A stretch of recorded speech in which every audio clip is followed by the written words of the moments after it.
Hello guys, আসসালামু আলাইকুম। আশা করি সবাই ভালো আছেন। ভূত এফএম জুনিয়র 2 চ্যানেলে আপনাদের সবাইকে স্বাগতম। আমি শাকিল। আজকে আবার চলে আসলাম আপনাদের মাঝে নতুন এক ভয়ঙ্কর সত্য ঘটনা নিয়ে। তাহলে চলুন বেশি কথা না বলে আজকের ভয়ঙ্কর সত্য ঘটনাটি শুরু করা যাক এবং বিস্তারিত জানা যাক। Let's go! আমার এই হেল্পারের জীবনে কত হাজার হাজার যাত্রী উঠলো নামলো, সবার কাছে ভাড়া চেয়েছি, টিকিট দিয়েছি। কিন্তু আমি এমন এক যাত্রীর কথা জানি যে কোনো দিনও টিকিট কাটে না, দরজাও ব্যবহার করে না। সে আসে, আবার নিজের ইচ্ছে মতো মিলিয়েও যায়। আমার নাম মলয় মাইতি, বয়স 20-র কোঠায়, পুরুলিয়ার এক ছোট গ্রামের ছেলে। পড়াশোনা বেশি দূর এগোয়নি, পেটের দায়ে আজ প্রায় 3 বছর ধরে এই বাসের লাইনে আছি। আমি হলাম হেল্পার বা কন্ডাক্টর। আমার ওস্তাদের নাম গদাধর দা, 40 বছরের পুরনো ঝানু ড্রাইভার। তার মেজাজটা একটু গরম, কিন্তু মনটা ভালো। আমাদের রুটটা হলো পুরুলিয়া শহর থেকে বাঘমুন্ডির পাহাড়ি অঞ্চলের দিকে। রাস্তাটা বেশ সুন্দর, কিন্তু কিছু কিছু জায়গায় এতটাই নির্জন আর জঙ্গলে ঢাকা যে দিনের বেলাতেও গা ছমছম করে। এই গল্পটা গত বর্ষার। আমরা সেদিন শেষ ট্রিপটা নিয়ে বাঘমুন্ডি থেকে পুরুলিয়া ফিরছিলাম। বাসটা ছিল প্রায় খালি, হাতে গোনা 10-12 জন যাত্রী ছড়িয়ে ছিটিয়ে বসেছিল। আমরা যখন অযোধ্যা পাহাড়ের জঙ্গল এলাকাটা পার হচ্ছি, তখন রাত প্রায় 9টা। ঝমঝম করে বৃষ্টি নামল, চারপাশটা নিকষ কালো অন্ধকারে ডুবে গেল। আমি আমার সিটে বসে বাইরের দিকে তাকিয়েছিলাম। গন্ডগোলটা শুরু হলো ডাইনি মোড় নামে পরিচিত একটা কুখ্যাত বাস স্টপ থেকে। স্টপটার নামটা শুনেই বুঝতে পারছেন জায়গাটা ভালো নয়। একটা 3 মাথার মোড়, আর তার ঠিক কোণায় একটা বিশাল পুরনো অশ্বত্থ গাছ। লোকে বলে ওই গাছে নাকি ডাইনিরা বাসা বাঁধে। আমরা যখন সেই মোড়টার কাছে এসে পৌঁছেছি, তখন আমি দেখলাম গাছের নিচে একজন বৃদ্ধা দাঁড়িয়ে আছেন। আমার অবাক লাগলো, এত রাতে এই ঝড় বৃষ্টির মধ্যে একজন বৃদ্ধা একা একা দাঁড়িয়ে। গদাধরদা বাসটা থামালো। বৃদ্ধাটি খুব ধীরে ধীরে লাঠিতে ভর দিয়ে বাসে উঠলেন। তার পরনে ছিল একটা ধবধবে সাদা থান, আর তার পুরো শরীরটা ছিল বৃষ্টিতে ভেজা। তার মুখটা ছিল বুলি রেখায় ভরা, আর তার চোখ দুটো ছিল অস্বাভাবিক রকমের শান্ত আর গভীর। তিনি বাসে উঠে কোনো কথা না বলে একেবারে পেছনের কোণার সিটটায় গিয়ে বসলেন। আমি তার কাছে গিয়ে খুব নরম গলায় বললাম, মা, কোথায় যাবেন? তিনি কোনো উত্তর দিলেন না। তিনি শুধু শূন্য দৃষ্টিতে জানালার বাইরের অন্ধকারের দিকে তাকিয়ে রইলেন। আমি ভাবলাম হয়তো তিনি কানে কম শোনেন। আমি আর কথা বাড়ালাম না। আমি আমার সিটে ফিরে এলাম, কিন্তু আমার মনটা কেমন যেন খচখচ করতে লাগলো। বাসটা আবার চলতে শুরু করলো। আমি বারবার আর চোখে সেই বৃদ্ধাটির দিকে তাকাচ্ছিলাম। তিনি পাথরের মূর্তির মতো স্থির হয়ে বসেছিলেন। তার কোনো নড়াচড়া নেই, কোনো শব্দ নেই। সবচেয়ে অদ্ভুত ব্যাপার ছিল অন্যটা। আমি দেখলাম বাসের জানালার কাঁচগুলো বৃষ্টির ফোঁটায় ঝাপসা, কিন্তু বৃদ্ধাটি যে জানালার পাশে বসেছিলেন, সেই জানালার কাঁচটা একদম পরিষ্কার, যেন সেখানে কোনোদিনও এক ফোঁটাও বৃষ্টি পড়েনি। আমার গাটা ছমছম করে উঠল। কিছুক্ষণ পর পরের স্টপেজটা এলো, ভূতনাথ মন্দির। বাসটা থামতেই একজন যাত্রী নামার জন্য দরজার দিকে এগিয়ে গেল। আমি যখন তার দিকে তাকিয়ে আছি, তখন হঠাৎ করেই আমার চোখ গেল সেই পেছনের সিটটার দিকে। আর যা দেখলাম তাতে আমার শরীরের রক্ত জল হয়ে গেল। সিটটা ছিল খালি, বৃদ্ধাটি সেখানে ছিলেন না। আমার মাথা ঘুরে গেল। তিনি কখন নামলেন? আমি তো তাকে দরজার দিকে আসতে দেখিনি, আর বাসটা তো সবে এসে দাঁড়ালো। আমি ভয়ার্থ চোখে গদাধরদার দিকে তাকালাম।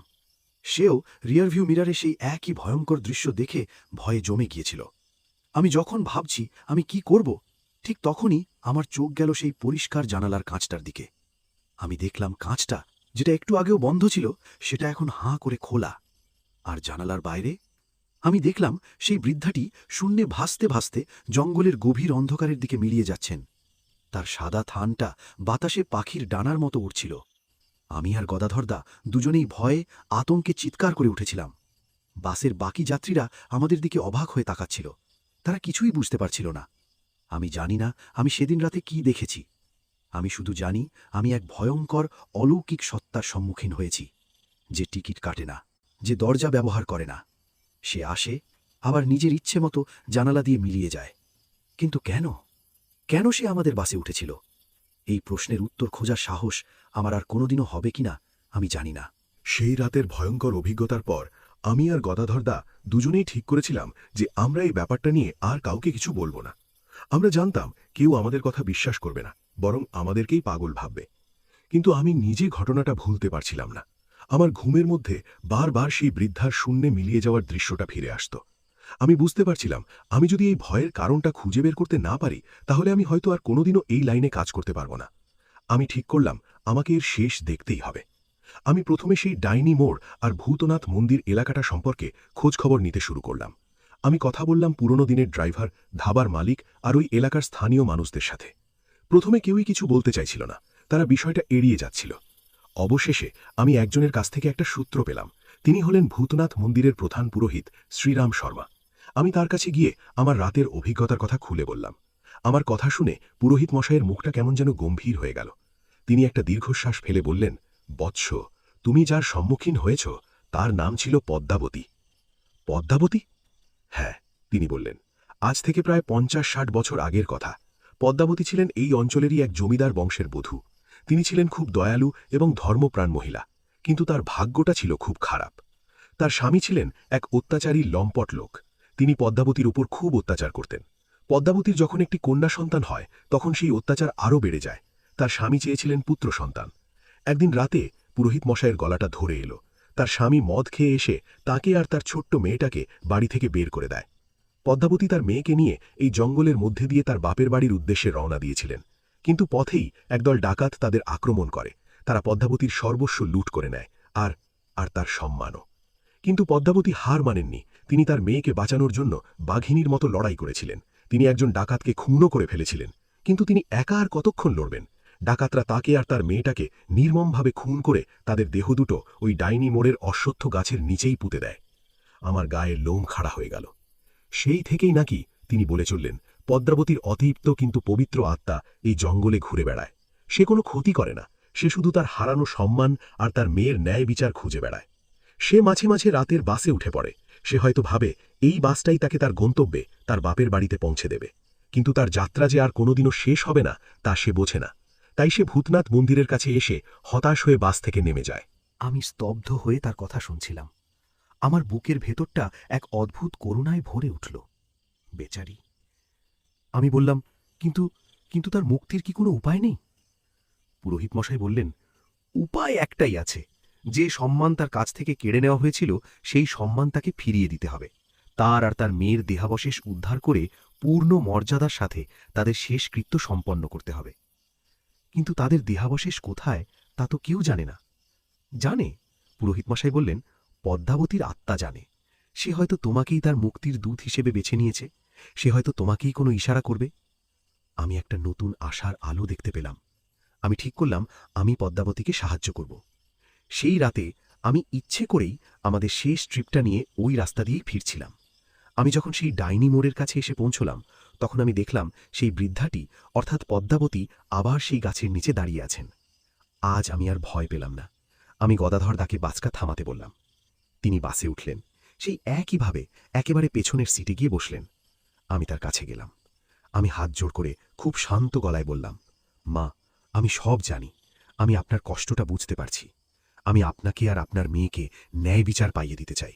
আপনি শুধু আমাকে বলুন আমাকে কি করতে হবে। আমার কথা শুনে বৃদ্ধাটি অর্থাৎ পদ্মাবতীর প্রেতাত্মা আমার দিকে তার মুখটা ফেরালেন। আজ তার চোখে আর সেই শূন্যতা ছিল না, ছিল এক ক্ষীণ আশা। তিনি কোনো কথা বললেন না। তিনি শুধু তার শীর্ণ ছায়াময় হাতটা বাড়িয়ে আমার হাতে একটা জিনিস তুলে দিলেন। একটা পুরনো বিবর্ণ হয়ে যাওয়ার রূপোর চুড়ি, একটা বাচ্চার হাতের চুড়ি। আমি বুঝলাম এটা তার মেয়ের। আমি যখন চুড়িটা হাতে নিয়ে তার দিকে তাকালাম তখন তিনি তার আরেক হাত দিয়ে জানালার বাইরের একটা নির্দিষ্ট দিকের দিকে ইশারা করলেন। আমি সেদিকে তাকালাম। দেখলাম জঙ্গলের গভীরে বহু দূরে একটা টিলার ওপর একটা পুরনো ভাঙাচোরা দুর্গের মতো কিছু একটা দেখা যাচ্ছে। আমি জানি না ওটা কি। আমি শুধু জানি পদ্মাবতীর মুক্তির রহস্য হয়তো ওই দুর্গের মধ্যেই লুকিয়ে আছে। পদ্মাবতীর আত্মার দেওয়া সেই রূপোর চুড়িটা হাতে নিয়ে আর তার ইশারায় দেখা সেই দূরবর্তী দুর্গটার দিকে তাকিয়ে আমি বুঝতে পারছিলাম আমি এক গভীর পুরনো রহস্যের একেবারে কেন্দ্রবিন্দুতে এসে দাঁড়িয়েছি। এই চুড়িটা শুধু একটা গয়না নয়, এটা হলো একটা চাবিকাঠি। আর ওই দুর্গটা হলো সেই তালা যার ভেতরে লুকিয়ে আছে ৫০-৬০ বছরের পুরনো এক ভয়ঙ্কর অন্যায়ের ইতিহাস। পরদিন সকালে আমি আর কাজে বেরোলাম না। আমি সোজা চলে গেলাম সেই জঙ্গলের দিকে। আমার উদ্দেশ্য ছিল ওই দুর্গটার খোঁজ করা।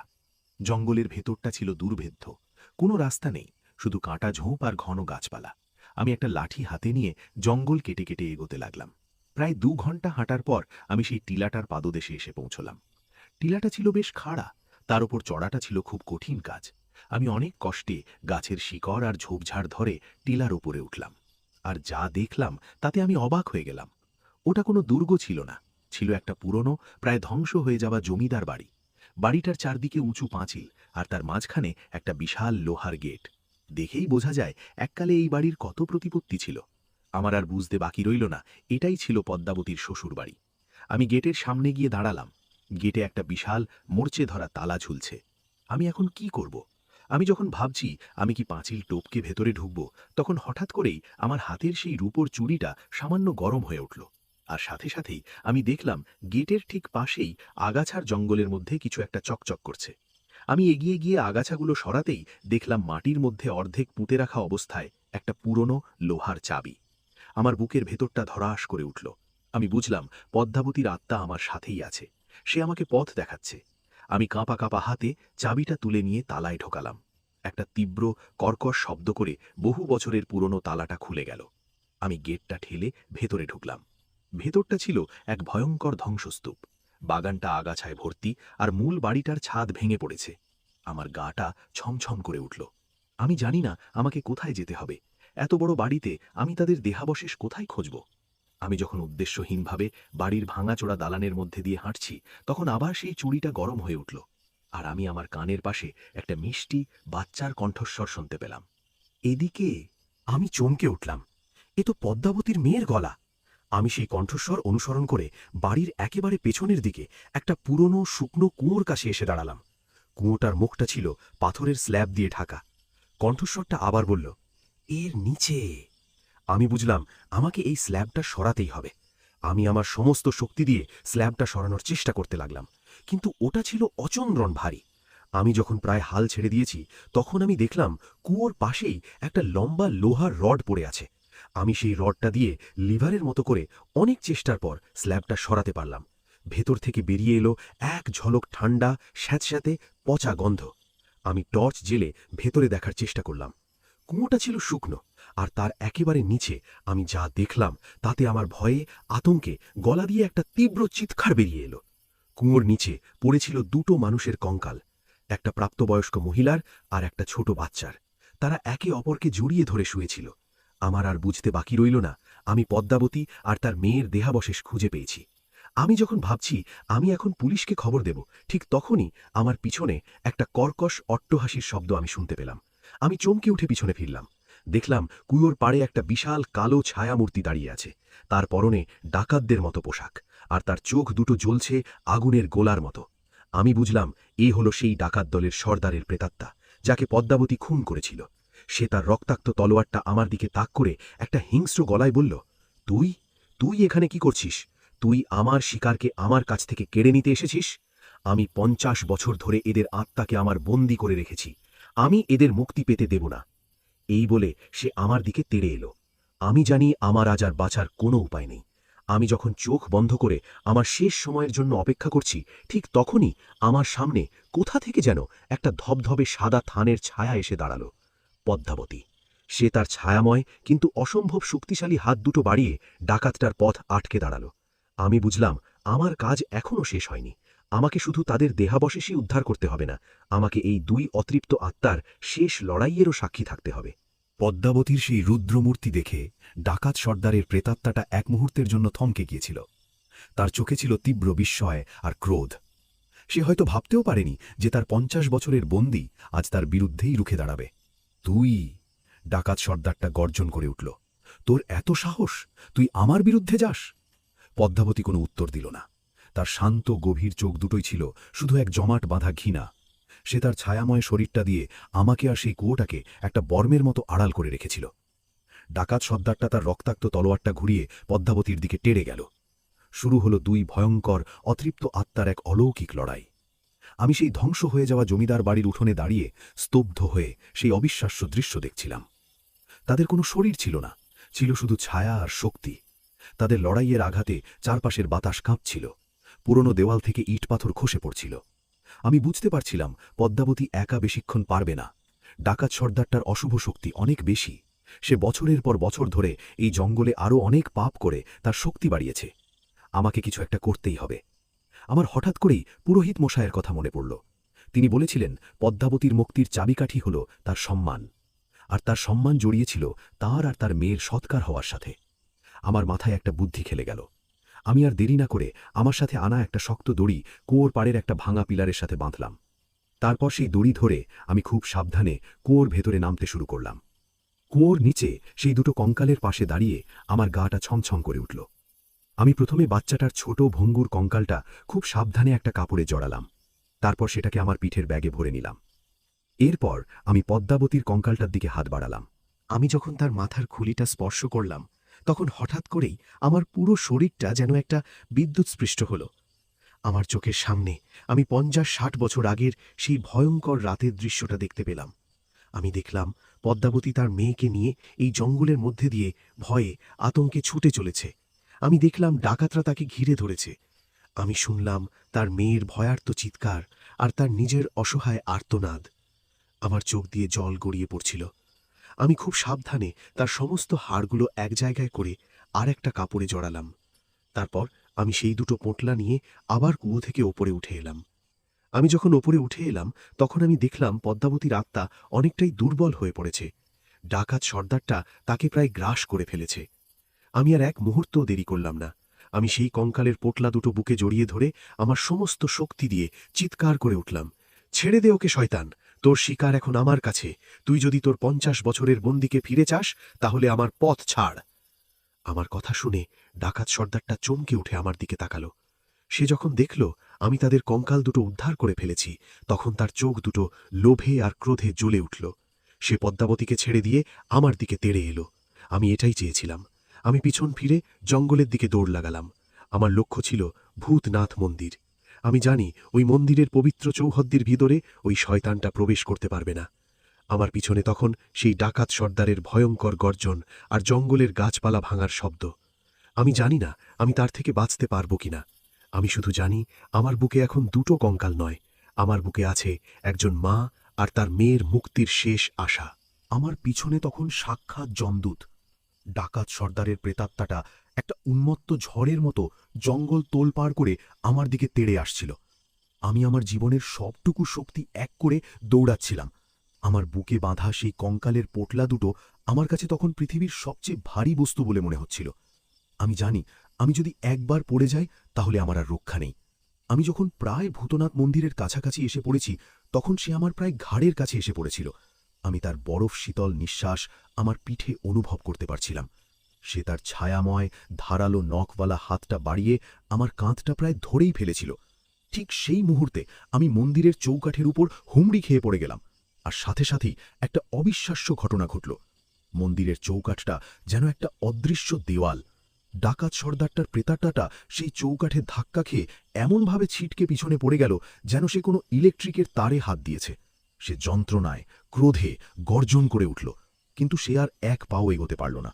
মন্দিরের পবিত্র শক্তি তাকে আটকে দিয়েছে। আমি হাঁপাতে লাগাতে মন্দিরের ভেতরে ঢুকে পড়লাম। আমি দেখলাম পুরোহিত মশাই আমার জন্যেই অপেক্ষা করছিলেন। তার হাতে ছিল পুজোর সামগ্রী। তিনি আমার দিকে তাকিয়ে একটা শান্ত হাসি হাসলেন, বললেন, এসে গেছিস বৎস, আমি জানতাম তুই পারবি। আমি সেই কঙ্কালের পোটলা দুটো তার পায়ের কাছে নামিয়ে রাখলাম। পুরোহিত মশাই মন্দিরের পেছনের দিকে, যেখানে একটা ছোট পরিষ্কার উঠোন ছিল, সেখানে একটা চিতা সাজানোর ব্যবস্থা করে রেখেছিলেন। তিনি আমাকে কঙ্কাল দুটোকে খুব সম্মানের সাথে সেই চিতার উপর রাখতে বললেন। আমি যখন চিতাটা সাজাচ্ছি, তখন ডাকাত সর্দারের প্রেতাত্মাটা মন্দিরের বাইরে থেকে অক্ষম ক্রোধে গর্জন করে চলেছিল। চিতা সাজানো হয়ে গেলে পুরোহিত মশাই আমার হাতে একটা জ্বলন্ত মশাল তুলে দিয়ে বললেন, এবার তুমি এদের মুখাগ্নি করো বৎস, তুমি এদের সত্যিকারের সন্তান, তোমার হাতেই এদের মুক্তি লেখা আছে। আমার হাত কাঁপছিল। আমি চোখ বন্ধ করে পদ্মাবতী আর তার মেয়ের আত্মার শান্তি কামনা করলাম। তারপর আমি সেই চিতায় আগুন ধরিয়ে দিলাম। দাউ করে আগুন জ্বলে উঠল, আর সাথে সাথেই ডাকাত সর্দারের প্রেতাত্মাটার গর্জন একটা তীব্র যন্ত্রণাকাতর আর্তনাদে পরিণত হল। আমরা দেখলাম মন্দিরের বাইরে তার ছায়াময় শরীরটা চিতার আগুনের সাথেই পুড়তে শুরু করেছে। তার ৫০ বছরের পাপ, তার ৫০ বছরের বন্ধন আজ শেষ হতে চলেছে। অবশেষে সে একটা বিকট চিৎকার করে ছাই হয়ে বাতাসে মিলিয়ে গেল। মন্দিরের বাতাসটা আবার আগের মতো শান্ত, নির্মল হয়ে গেল। আমি আর পুরোহিত মশাই দুজনে মিলে হাত জোর করে সেই জ্বলন্ত চিতার দিকে তাকিয়েছিলাম। হঠাৎ করেই আমি দেখলাম চিতার আগুনের শিখার ভেতর থেকে দুটো উজ্জ্বল জ্যোতির্ময় মূর্তি বেরিয়ে আসছে, পদ্মাবতী আর তার ছোট্ট মেয়ে। কিন্তু আজ তাদের রূপে কোনো কষ্ট বা যন্ত্রণা ছিল না, ছিল শুধু এক পরম শান্তি আর মুক্তির হাসি। তারা আমার সামনে এসে দাঁড়ালো। পদ্মাবতী তার ছায়াময় কিন্তু আশীর্বাদের হাতটা আমার মাথার উপর রাখল। আমি তার স্পর্শে এক অদ্ভুত স্বর্গীয় শান্তি অনুভব করলাম। তারপর তারা দুজনে একে অপরের হাত ধরে ধীরে ধীরে মন্দিরের ছাদ ভেদ করে আকাশের দিকে মিলিয়ে গেল। আমি জানি তারা তাদের সত্যিকারের গন্তব্যে পৌঁছে গেছে। সেই ঘটনার পর আমি আর বেশি দিন বাসের হেলপারি করিনি। পুরোহিত মশাইয়ের সাহায্যে আমি ভূতনাথ মন্দিরেই পুজোর কাজে লেগে গেছি। আমার জীবনটা এখন খুব শান্ত। ডাইনি মোড় বা ভূতনাথ মন্দিরের রাস্তায় এখন আর কোনো উপদ্রব হয় না। যাত্রীরা এখন নির্বিঘ্নে নির্ভয়ে যাতায়াত করে। কিন্তু আমি আজও মাঝে মাঝে যখন রাতের বেলা মন্দিরের বারান্দায় একা বসে থাকি, তখন আমার মনে হয় আমি যেন বহু দূর থেকে একটা বাচ্চার হাতের রূপোর চুড়ির মিষ্টি টুংটাং শব্দ শুনতে পাই। আমি ভয় পাই না। আমি জানি ওটা পদ্মাবতীর মেয়ে। সে হয়তো বহু দূরে কোনো এক অন্য জগতে তার মায়ের কোলে বসে শান্তিতে খেলছে, আর আমাকে তার এই সামান্য খেলার শব্দ শুনিয়ে নীরবে ধন্যবাদ জানিয়ে যায়। তা গাইস, গল্পটা কেমন লাগলো? আশা করি গল্পটা আপনাদের কাছে ভালো লেগেছে। যারা এরকম ভৌতিক গল্প শুনতে ভালোবাসেন তারা অবশ্যই আমার ভূত এফএম জুনিয়র 2 চ্যানেলটা সাবস্ক্রাইব করে পাশে দেখবেন। এর থেকেও ভয়ঙ্কর গল্প আপনাদের সামনে নিয়ে আসবো। ততক্ষণ অবধি আপনারা ভালো থাকুন, সুস্থ থাকুন, ভূত এফএম জুনিয়র 2 চ্যানেলের সঙ্গে থাকুন। নেক্সট টাইম আবারও দেখা হবে। আল্লাহ হাফেজ।